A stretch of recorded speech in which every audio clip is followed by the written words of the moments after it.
우리 성도님들 반갑습니다. 교구 사역을 맡게 된 신임 교역자 황지만 목사입니다.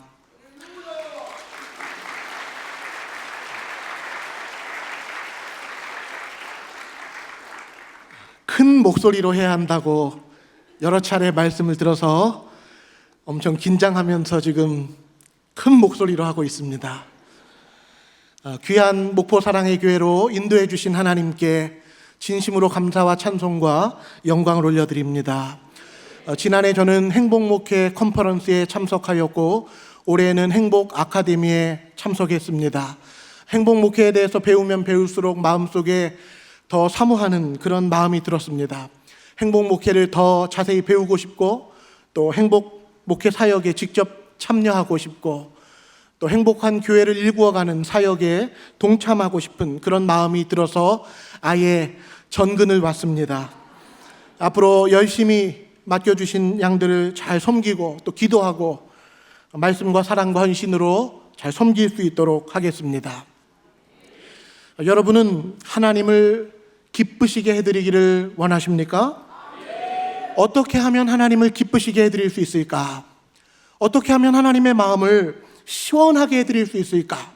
그것을 생각하고 소망하고 또 그것을 여러분의 삶에서 실제로 실천하고 계십니까? 하나님은 자기의 백성들, 하나님의 자녀들이 하나님을 기쁘시게 해드리기를 바라고 계십니다. 마치 자녀가 부모님께 효도하는 것처럼 하나님의 자녀인 우리가 하나님을 기쁘시게 해드리는 모습을 하나님께서는 귀하게 여겨주시고 흐뭇하게 바라보십니다. 하나님을 기쁘시게 해드리려는 우리 자녀들의 마음은 사실 자녀들에게 마땅한 모습입니다. 하나님을 영화롭게 해드리려고 하나님의 마음을 기쁘시게 해드리려고 하는 것이야말로 사실 하나님의 백성들의 삶의 목적이고 온 우주의 존재 목적이기도 합니다. 하나님을 기쁘시게 해드리는 모든 성도님들 다 되시기를 바랍니다. 신앙생활을 하시면 하실수록 하나님이 매우 흡족하게 여기시는 얼음 냉수와 같은 우리 성도님들 다 되시기를 간절히 원합니다. 어떻게 하면 하나님을 기쁘시게 해드릴 수 있을까요? 여러분, 어떻게 함으로써 하나님을 기쁘시게 해드리겠습니까? 감사하게도 성경 말씀은 우리가 어떻게 해야 하나님을 기쁘시게 해드릴 수 있는지 구체적인 방법과 길을 우리에게 알려주고 있습니다.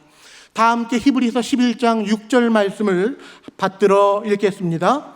믿음이 없이는 하나님을 기쁘시게 하지 못하나니 하나님께 나아가는 자는 반드시 그가 계신 것과 또한 그가 자기를 찾는 자들에게 상 주시는 이심을 믿어야 할지니라. 아멘.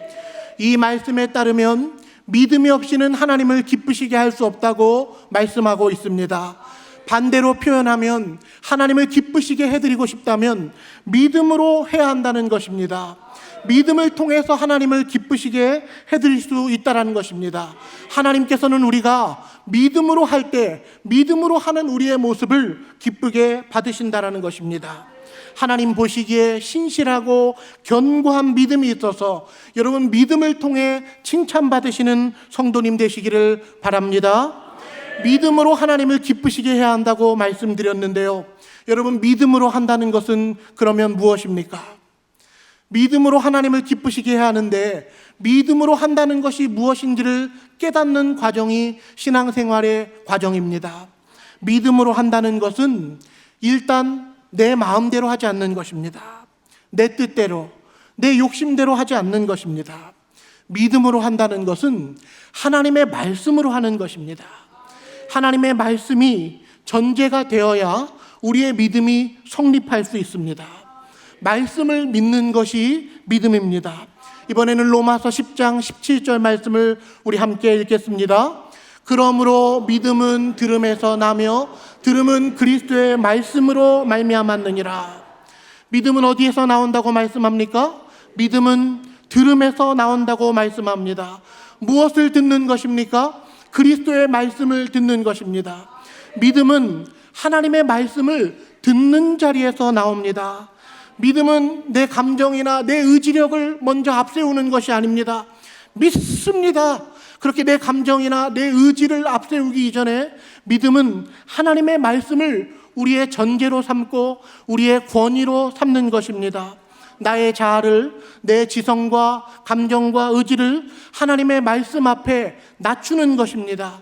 말씀의 권위 아래 나를 내려두고 하나님께서 말씀하시는 대로 나의 생각과 감정과 의지를 순종하는 것이 믿음입니다.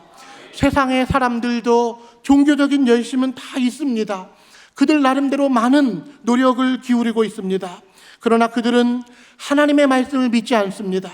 많은 노력을 기울임에도 불구하고 이 세상의 사람들에게는 하나님의 말씀이 없습니다. 그러나 하나님의 자녀인 우리는 하나님의 말씀을 우리의 구원의 말씀으로 여기고 말씀의 권위 아래 우리가 순종하며 말씀을 믿고 의지합니다. 우리는 하나님의 말씀을 믿고 의지함으로 하나님을 기쁘시게 해드리는 자녀들입니다. 자, 이제 본론부로 들어가서 하나님은 우리를 말씀으로 훈련하시는 분이신데요. 말씀으로 우리를 훈련하시고 단련하실 때 하나님께서 어떻게 우리를 말씀으로 단련하시는지를 오늘 좀 살펴보도록 하겠습니다. 하나님은 크게 두 가지 방식으로 우리의 믿음을 훈련하시고 단련하십니다. 첫 번째는 하나님은 말씀하시는 하나님이신데요. 하나님께서 말씀하시면 우리는 그 말씀을 듣고 순종하는 것이 바로 첫 번째 말씀을 훈련하는 원리입니다. 두 번째는 내 뜻을 꺾는 것입니다.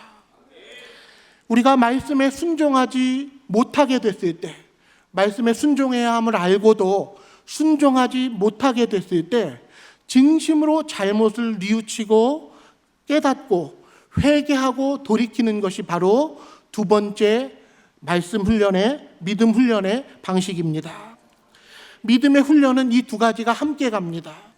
하나님의 말씀을 들을 때 그 말씀을 간절히 사모하여서 아멘, 믿습니다, 순종합니다, 말씀을 가까이 하고 순종하는 것이 첫 번째 방법이라면, 말씀에 순종하지 못하게 됐을 때 이때에도 우리는 배워야 하는데, 하나님, 제가 순종하지 못하고 있습니다.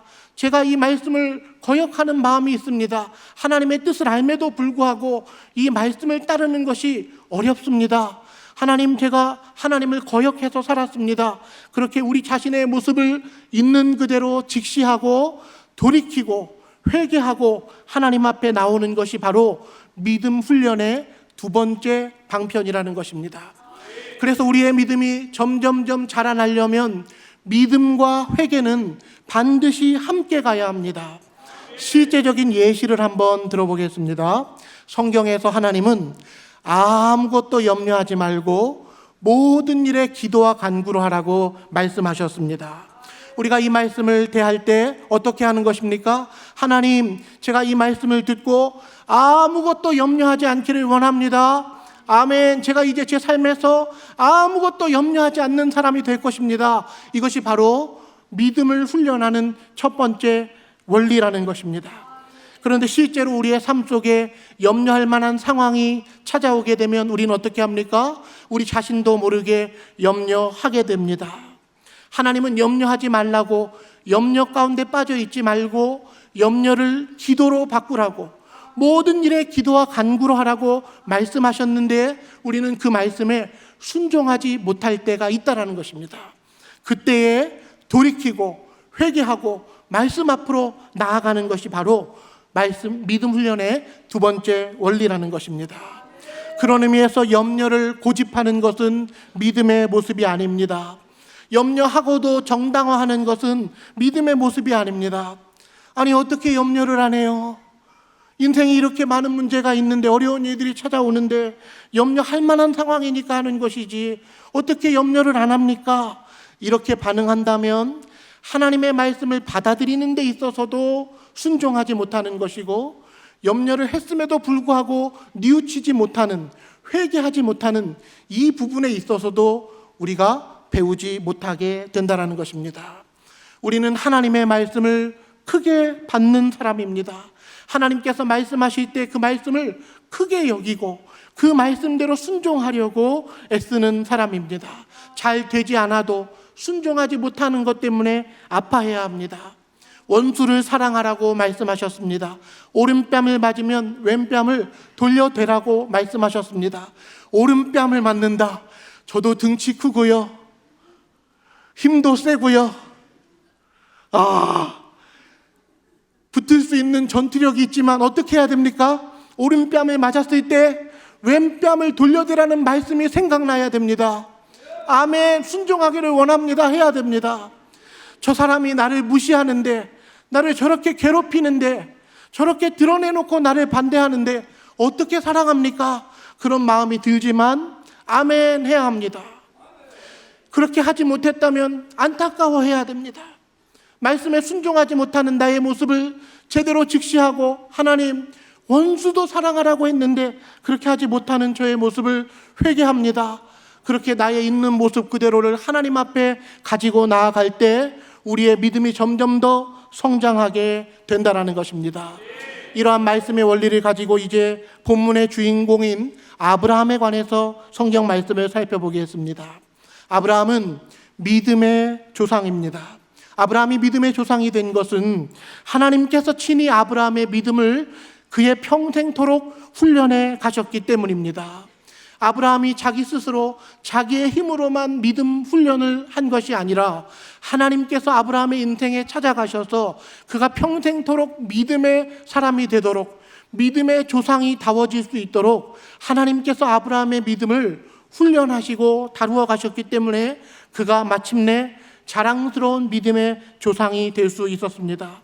앞에서 말씀드렸듯이 아브라함에게도 이 믿음의 훈련의 두 가지 방식이 그에게 똑같이 적용되었는데요, 하나님께서 아브라함에게 말씀하시면 아브라함은 그 말씀에 순종해야 했습니다. 하나님의 말씀대로 순종해야 함을 알고도 아브라함은 불순종할 때가 있었는데요, 그의 삶에서 불순종하는 일이 일어나면 속히 깨닫고 돌이키고 회개하고, 그래서 다시금 하나님 말씀하신 자리로 돌아가야 하는 것이 아브라함의 믿음 훈련의 내용이었습니다. 아브라함이 실제로 그러했는지 말씀을 통해서 두 가지 사건만 살펴보도록 하겠는데요, 먼저 첫 번째로 창세기 12장 1절에서 4절 말씀을 우리 함께 받들어 읽겠습니다. 여호와께서 아브라함에게 이르시되 너는 너의 고향과 친척과 아버지의 집을 떠나 내가 내게 보여줄 땅으로 가라. 내가 너로 큰 민족을 이루고 내게 복을 주어 내 이름을 창대하게 하리니 너는 복이 될지라. 너를 축복하는 자에게는 내가 복을 내리고 너를 저주하는 자에게는 내가 저주하리니 땅의 모든 족속이 너로 말미암아 복을 얻을 것이라 하신지라. 이에 아브라함이 여호와의 말씀을 따라갔고 롯도 그와 함께 갔으며 아브라함이 하란을 떠날 때에 75세였더라. 아멘. 화면을 잠시 띄워주십시오. 하나님의 역사가 어디에서부터 시작되었습니까? 1절에 보시면 하나님의 말씀에서부터 아브라함의 믿음의 역사가 시작되었습니다. 여호와께서 아브라함에게 이르시되, 하나님께서 아브라함에게 말씀하신 일에서부터 아브라함의 믿음의 역사가 시작되었습니다. 너는 너의 고향과 친척과 아버지의 집을 떠나 내가 네게 보여줄 땅으로 가라. 하나님께서 말씀하신 일에서부터 아브라함의 믿음의 여정이 출발하였습니다. 그렇게 하나님께서 말씀하시고 복을 약속하셨을 때 아브라함이 어떻게 반응합니까? 4절 말씀해 보시면 이에 아브라함이 여호와의 말씀을 따라갔고, 아브라함이 여호와의 말씀을 따라가는 것에서부터 그의 믿음의 여정이 출발했습니다. 말씀을 따라가는 것이 믿음입니다. 아브라함도 하나님의 말씀을 따라감으로 그의 믿음의 역사가 시작되었습니다. 오늘 우리도 성경 말씀을 펴고 말씀을 묵상하고 설교를 듣는 이유는 말씀하시는 하나님 앞에 우리가 서기 위함 때문입니다. 하나님 말씀하십시오. 주의 종이 듣겠습니다. 하나님 말씀하십시오. 제가 순종하겠습니다. 그렇게 믿음으로 반응하기 위해 우리가 이 예배 자리에 나온 것입니다. 창세기 12장의 전반부를 보면 아브라함이 말씀대로 잘 순종한 모습이 나타나는데요, 창세기 12장의 후반부에 이어서 보면 아브라함이 가나안 땅을 떠나서 점점점 남쪽으로 내려가 애굽 땅으로까지 내려가는 그런 모습이 나타납니다. 아브라함이 애굽으로 내려간 이유가 무엇 때문입니까? 그 땅에 기근이 찾아왔기 때문입니다. 아브라함은 기근을 피하기 위해서, 다시 말하면 자신의 재산을 보호하려고 남쪽으로 내려가다가 점점 더 결국은 애굽에까지 내려가게 되었습니다. 하나님 명령하신 약속의 땅 가나안 땅을 저버리고 기근이 찾아오자 애굽 땅으로 내려가게 되었습니다. 그런데 우리가 알다시피 애굽에서도 아브라함은 예상치 못한 신변의 위협을 겪게 되자 아내를 누이라고 속이는 그런 일이 발생했습니다. 하나님께서 애굽 왕 바로에게 직접 나타나셔서 바로에게 큰 재앙을 내려 간섭하지 않으셨더라면 이 일로 아브라함은 아내 사라를 잃고 말았을 것입니다. 아브라함은 일이 다 꼬이도록, 그의 계획대로 그의 욕심대로 진행했을 때 일이 꼬이도록 만들었는데, 사실 하나님께서 아브라함의 인생에 찾아가셔서 뒷수습을 해주시고 그를 여전히 지켜주시면서 아브라함의 믿음의 여정을, 믿음의 훈련을 계속해서 이어가셨습니다. 처음 믿음으로 순종했던 아브라함도 갑자기 기근을 겪게 되자 살아계신 하나님이 순간 보이지 않았습니다. 아브라함이 하나님이 보이지 않았을 때도 하나님은 여전히 아브라함의 믿음을 지키셨습니다. 그런데 중요한 것은 아브라함이 결국 애굽에서도 쫓겨나게 되는데요, 애굽에서 쫓겨난 후에 그가 어디로 다시 돌아갔을까요? 아브라함이 애굽으로 나온 후에 이제 어디로 가야 하는 것일까요? 13장 4절에 보면 아브라함이 처음 제단을 쌓은 곳으로 돌아가는 모습을 볼 수가 있습니다. 아브라함이 가나안 땅에 도착해서 처음으로 하나님 앞에 예배드렸던 곳, 그곳으로 다시 돌아갔습니다. 여러분, 아브라함이 왜 애굽 땅에서 쫓겨나 처음 제단을 쌓은 곳으로 다시 돌아갔던 것일까요? 그 이유는 아브라함이 회개하고 돌이킴으로 다시금 믿음의 자리에서 출발하고 싶었기 때문입니다. 하나님, 저 잘못했습니다. 제가 다시 하나님 앞으로 돌아왔습니다. 그렇게 하나님 앞에 회개하는 마음으로 처음 제단을 쌓은 곳으로 돌아온 것입니다. 사랑하는 성도 여러분, 믿음의 훈련에는 시행착오가 필요합니다. 우리의 신앙은 실패와 함께 자랍니다.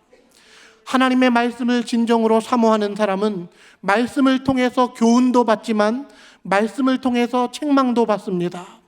모든 성경은 하나님의 감동으로 된 것으로 교훈과 책망과, 교훈도 받지만 책망을 받고 바르게 함을 받게 되는 것입니다. 하나님의 말씀을 진심으로 사모하는 사람은 내가 하나님의 말씀에 얼마나 부합하지 못한 존재인가를 절실히 깨닫게 되고, 그럴수록 하나님의 권세 있는 말씀 앞에 적극적으로 순종하고 싶은, 겸손하게 순종하고 싶은 거룩한 갈망이 일어나게 되는 것입니다. 그런 의미에서 우리는 믿음의 순종을 통해서도 1차적으로 배우지만 뼈아픈 불순종의 사건을 통해서도 2차적으로 배우게 되는 것입니다. 아브라함은 큰 교훈을 얻었을 것입니다. 기근이 찾아온다 해도 내 마음대로 하면 되는 거 아니구나. 내 힘대로 해결하려고 하면 일이 꼬이는구나. 생각지 못한 일이 발생하는구나. 어떤 상황에서도 이제 하나님을 의지해야겠구나. 그렇게 실패를 통해서 참된 신앙을 배우게 되었을 것입니다. 이렇게 한두 번의 실패로 믿음이 견고해지고 성숙해진다면 얼마나 좋겠습니까? 그런데 이제 오늘 본문의 창세기 20장에 보면 창세기 12장으로부터 24년의 세월이 흘러서 아브라함이 99세가 되었을 때의 사건인데요, 창세기 12장에서도 아브라함이 아내를 누이라고 속여 곤경에 빠지는 일이 있었는데, 오늘 본문 창세기 20장에서도 아브라함은 재차 아내를 누이라고 속여서 다시금 미숙한 모습을 보이는 그런 일이 발생하였습니다. 오늘 본문에서 아브라함은 아내를 누이라고 속였는데, 사실 아브라함은 사라를 누이라고 속이면 안 되는 상황 속에 있었습니다.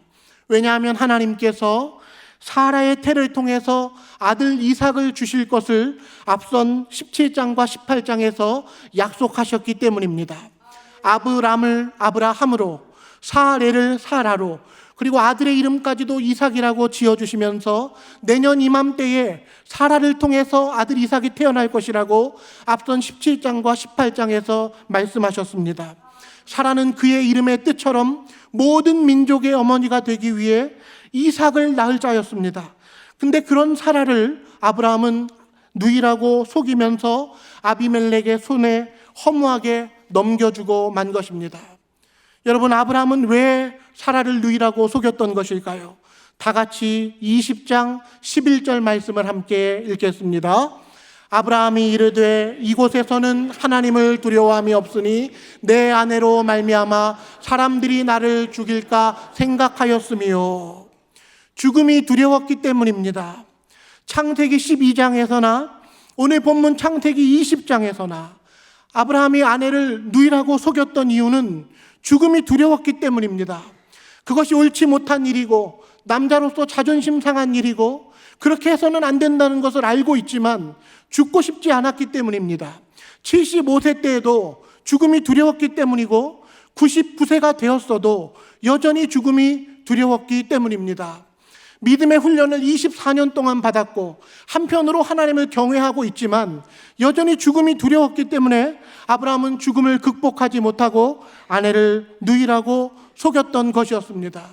사실 우리도 마찬가지 아닙니까? 우리도 신앙생활을 오랫동안 했음에도 불구하고 우리도 여전히 죽음 앞에서는 두려워 떨고 있지 않습니까? 죽음을 피하고 싶고 망하고 싶지 않고 어떻게 해서든지 안전하게 살고 싶어하는 마음이 우리에게도 있습니다.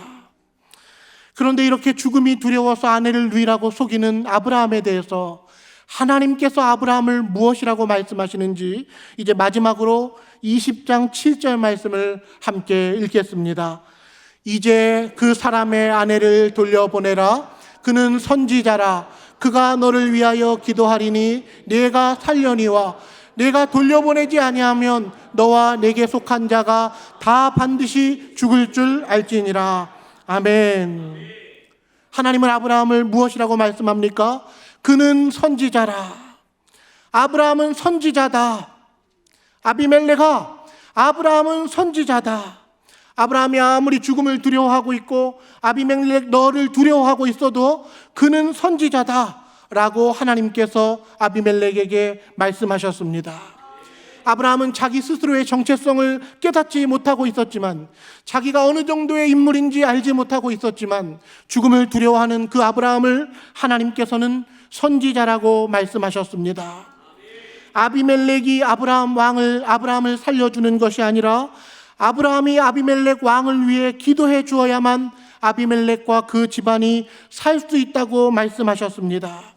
실제로 17절과 18절 말씀에 보면 아브라함이 기도를 하였을 때 아비멜렉과 그의 집안의 태가 열리게 되므로 오늘 창세기 20장의 말씀이 마무리되고 있습니다.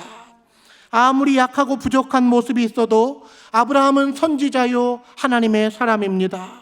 마찬가지로 우리가 아무리 연약한 모습이 있어도, 우리가 세상 속에서 두려워하고 죽음을 두려워한다 해도 하나님께서는 우리들도 선지자로 바라보시고 복음의 제사장으로 바라보시고 왕같은 제사장으로 여기고 계신 줄로 믿습니다. 우리가 세상을 위해 기도해야 세상 사람들이 사는 것이지 세상이 우리를 살려주는 것이 아니라는 것입니다. 이제 설교를 마치겠습니다. 오늘 설교의 제목은 우리의 믿음을 세워가시는 하나님입니다. 하나님은 우리의 믿음을 우리의 평생토록 세워가시는 하나님이십니다. 우리의 삶에 구체적으로 관여하시면서 하나님은 말씀으로 우리의 믿음을 단련해 가시는 분이십니다. 말씀을 듣게 하시고 말씀을 사모하게 하시고 말씀이 마음에 박혀지게 하시고 그 말씀대로 순종하고 싶은 거룩한 갈망이 일어나게 하셔서 말씀으로 우리를 단련해 가시는 분이십니다. 여러분의 영혼에 어떤 말씀이 있습니까? 여러분의 마음속에 어떤 말씀이 있습니까? 여러분의 삶을 어떤 말씀에 순종하면서 살아가고 계십니까? 하나님은 말씀으로 우리를 단련하시는데 말씀의 사람은 말씀으로 나 자신의 삶을 조명해 봅니다. 내가 진정으로 말씀대로 순종하고 있는지, 오늘 이 하루의 삶 속에 말씀에 순종하지 못한 모습은 내게 있지 않은지 나 자신을 있는 그대로 직시하고 말씀에 권위 앞에 우리가 돌아간다라는 것입니다. 우리의 정체성을 깨닫기를 원합니다. 우리는 하나님의 동력자입니다. 왕 같은 제사장입니다. 복음의 일꾼입니다. 세상 속의 선지자입니다. 우리가 바로 서야 세상이 삽니다. 하나님의 말씀으로 나를 이기고, 말씀으로 세상을 이기고, 말씀으로 죄악과 죽음을 이기고, 말씀을 크게 여겨서 말씀을 거부하는 모습을 회개하고 말씀이 이끄시는 그 자리까지 더 견고한 믿음으로 나아가시는 모든 성도님들 다 되시기를 간절히 원합니다.